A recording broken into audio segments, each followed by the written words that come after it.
One of the main reasons why individuals are hesitant to get involved in the stock market is due to the fear of suffering a permanent loss of capital. That is, getting an amount back which is less than the amount that you initially invested. Considering the vast majority of society won't have had exposure to financial education around the stock market at a young age, it's totally understandable as to why someone will be apprehensive in putting their hard-earned cash in the financial markets. After all, the idea that investing is effectively putting your cash at risk does not sound very appealing as compared to the relative safety of a bank account. However, what most individuals fail to understand is that different types of investments carry different levels of investment risk in terms of suffering a permanent loss of capital, meaning that you can't expect to understand the extent to which your cash is exposed to investment risk until you understand the variety of different risks associated with the particular investment type that you're considering investing in. Furthermore, by understanding the different types of risks which can lead to a fall in value of your investments,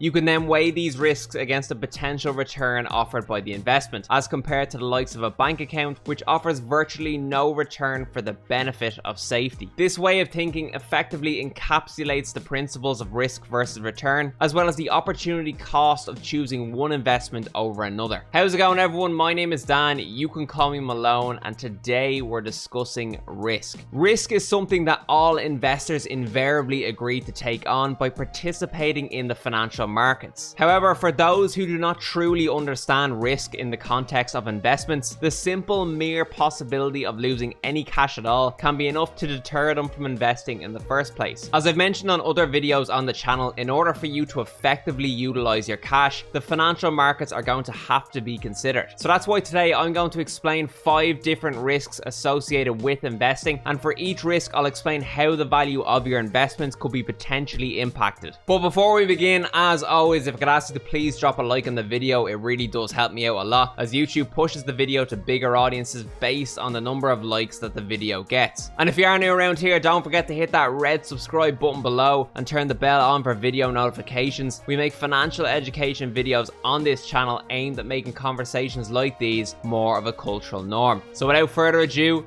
let's get started. So the first risk I want to discuss is market risk. When you invest in the financial markets, for example by purchasing stocks, you're inherently subjecting yourself to the effects of the performance of the financial markets as a whole. The reason for this is because you've effectively purchased an asset which exists within a larger financial ecosystem. So the performance of the financial ecosystem as a whole, which for our intents and purposes is the stock market, is going to impact the value of your investments. The impact of this effect can be both positive and negative, and occurs irrespective of whether or not the company that you own, by virtue of owning the stock, performs well or poorly for the given period. If the overall market drops, it's likely that the value of your investment will also drop. Take, for example, this year's pandemic. Between the 20th of February and the 30th of March this year, the S&P 500 fell by nearly 34%. As the S&P 500 is typically cited as being a gauge of the overall financial markets, a fall of this magnitude ultimately impacted the vast majority of individual stocks, causing them to fall in value. And so this fall in value occurred irrespective as to whether or not there was any evidence which indicated that the underlying companies were performing poorly, or even impacted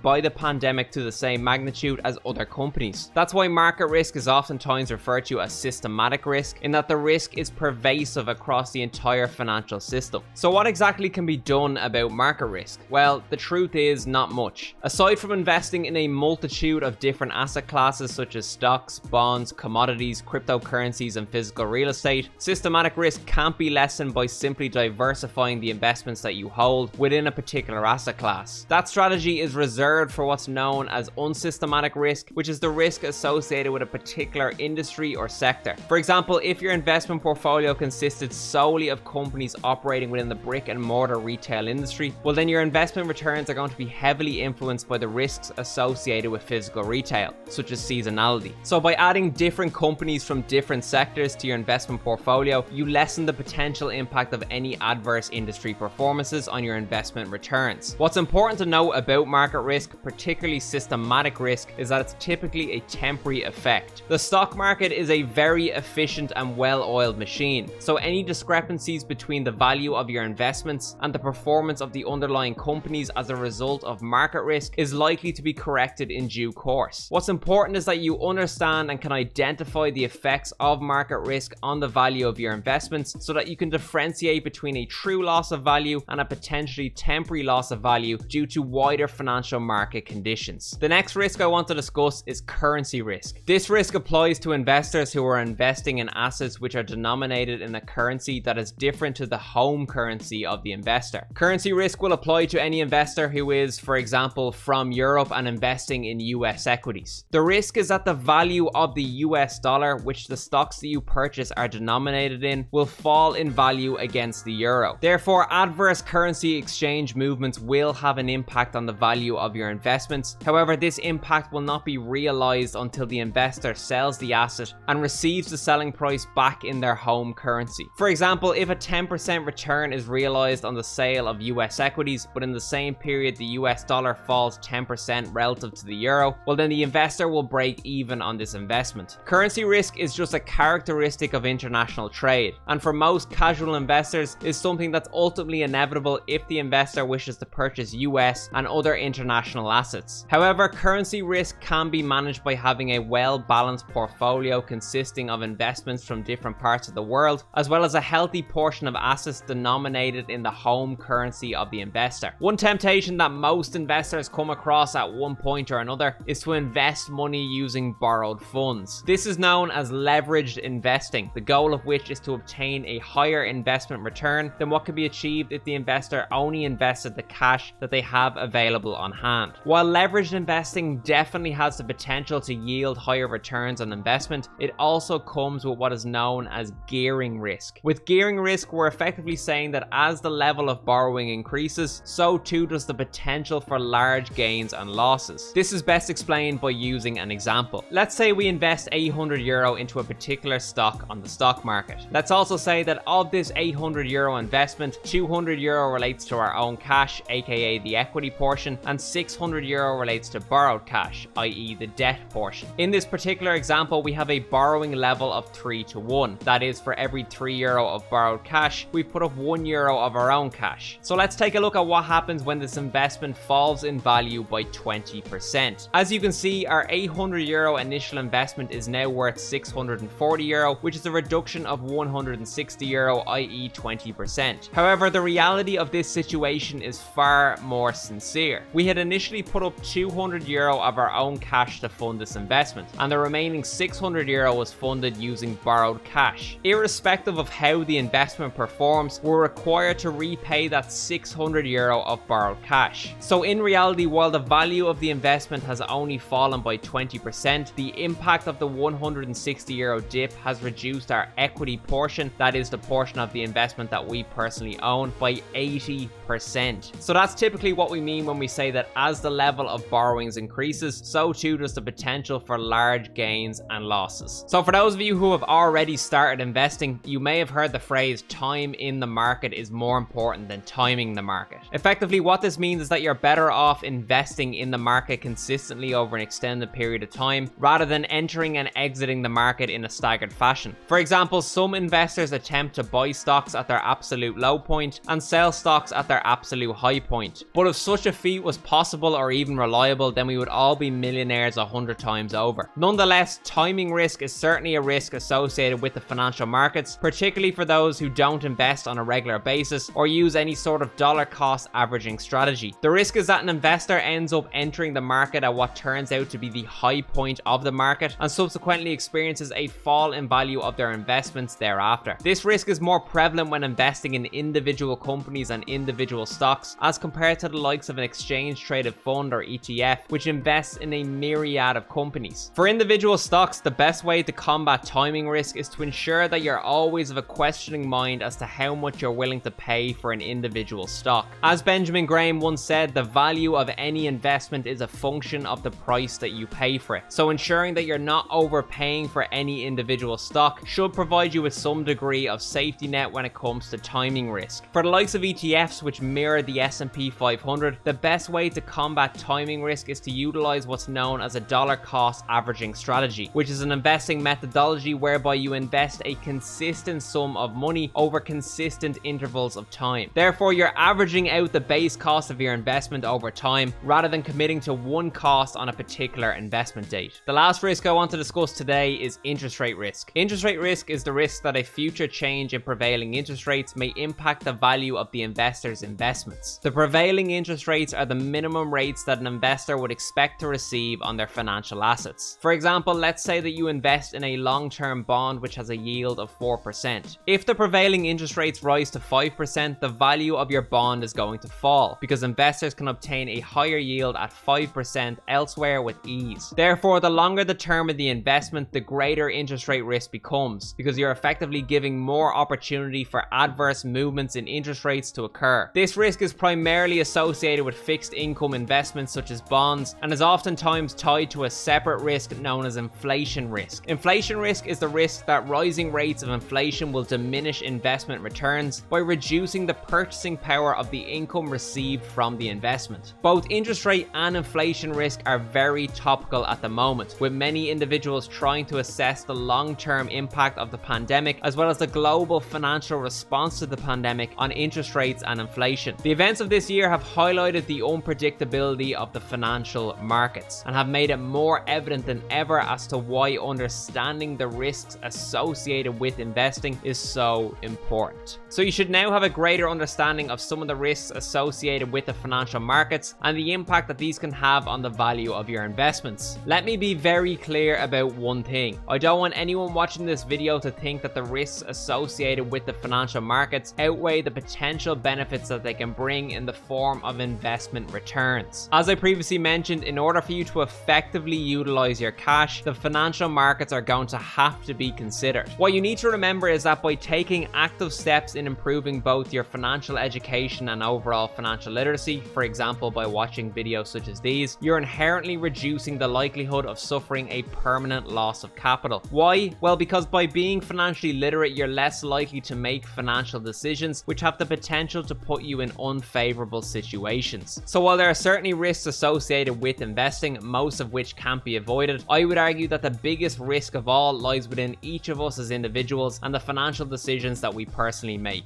So I really do hope you enjoyed the video here today. As always, if you did enjoy the video, please do let me know in the comment section below. Leave a like on the video, subscribe to the channel, and I'll see you in the next one. Cheers.